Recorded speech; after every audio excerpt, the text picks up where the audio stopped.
Bapak Ibu hadirin yang berbahagia, kita ini pernah mengalami dan merasakan betapa sangat beratnya yang namanya pandemi COVID-19. Semua kita rasakan selama 3 tahun. Tidak aja hanya negara kita, tetapi dunia merasakan semuanya dan tidak berdaya. Negara besar maupun negara kecil tidak siap semua, tidak ada yang siap. Dan saat itu kita ingat, hampir 70 negara semuanya melakukan lockdown. Dan Indonesia tidak sama sekali. Itulah yang menyebabkan kenapa ekonomi kita bisa bertahan sampai sekarang dalam kondisi yang baik. Meskipun Bapak Ibu bisa bertanya kepada para menteri, pada rapat kabinet saat itu hampir 80% menteri mengusulkan, menyarankan untuk dilakukan lockdown. Tetapi saat itu kita ambil keputusan tidak melakukan lockdown. Dan dari pandemi selama 3 tahun, mestinya kita bisa mengambil pelajaran dari sana. Jangan sampai pandemi habis kita tidak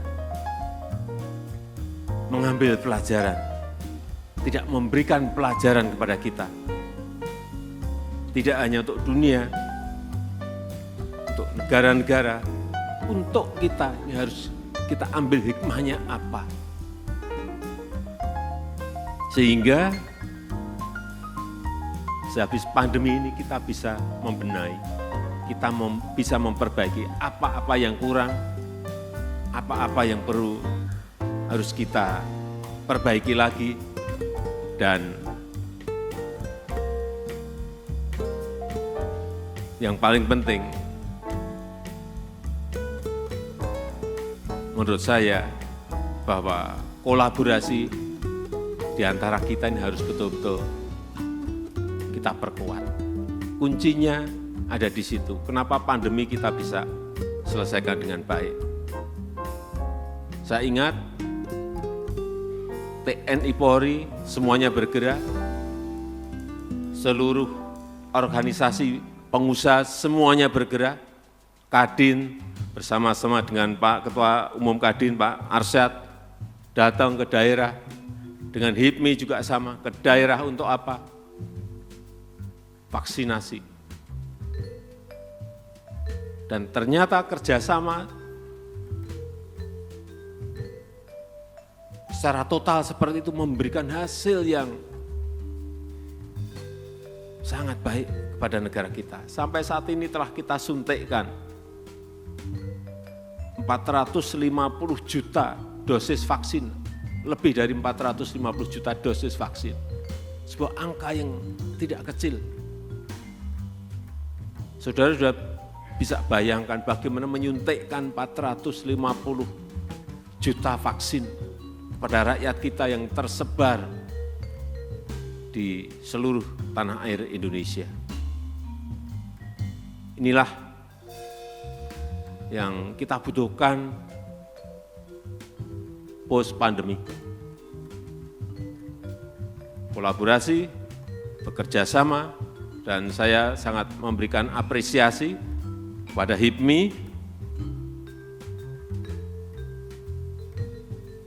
pada saat pemilihan ketua di Solo, rame dikit-dikit.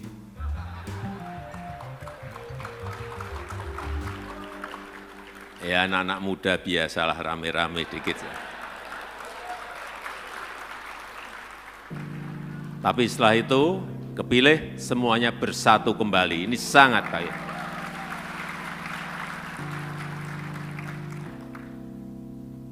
Bagas diakomodir, Angga diakomodir, semuanya. Karena memang HIPMI adalah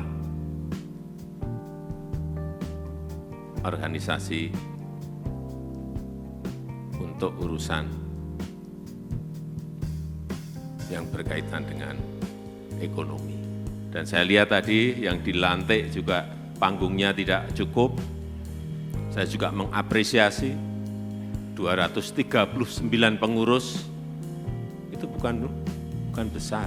Karena negara kita ini 282 juta penduduknya. Jadi kalau pengurusnya 239 ya menurut saya biasa.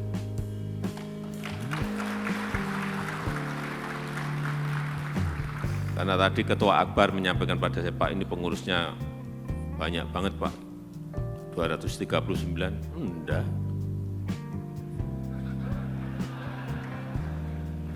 Biasa, dari Sabang sampai Merauke semuanya bisa terakomodir, ada semuanya dalam kepengurusan HIPMI yang sekarang. Dan saya senang tadi siapa? Reynaldo juga dari Papua Barat, ada dari Papua, ada dari Aceh, nggak tahu yang dari Aceh siapa, tapi ada semuanya, senang kita. Ya inilah negara kita, ini negara besar, sekali lagi ini negara besar. Jadi kalau kepengurusan 239 itu masih sangat wajar. Dan yang saya senang biasanya kalau sudah ada konflik terbuka itu kan sulit disatukan. Nah ini Ketua Akbar bisa menyatukan, ini juga sangat. Tadi yang teriak menteri. Nantilah presiden berikutnya.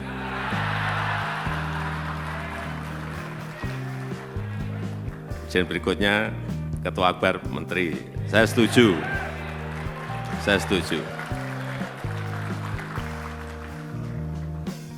Dan sebagai pengusaha muda, saya kira saya merasakan kita semuanya ini sudah biasa menghadapi tantangan, menghadapi rintangan, menghadapi kesulitan, sudah makanan sehari-hari. Jadi memiliki pribadi yang tangguh, memiliki pribadi yang adaptif, terbiasa learning by doing, semuanya terbiasa. Dan inilah saat-saat inilah yang dibutuhkan. Karena sekarang ini tidak ada standar, tidak ada yang namanya pakem, enggak ada. Semuanya terdistrupsi semuanya. Sehingga yang penting adalah street smart, bukan book smart.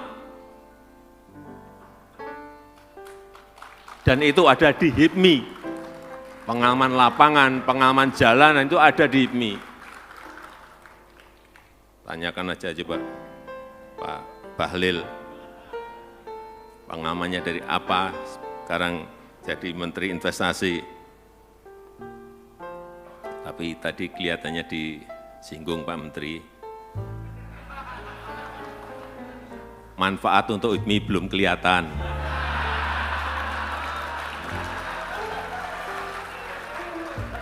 Saya tidak bisa menangkap yang dimaksud apa, tapi saya kira Pak Menteri tahu.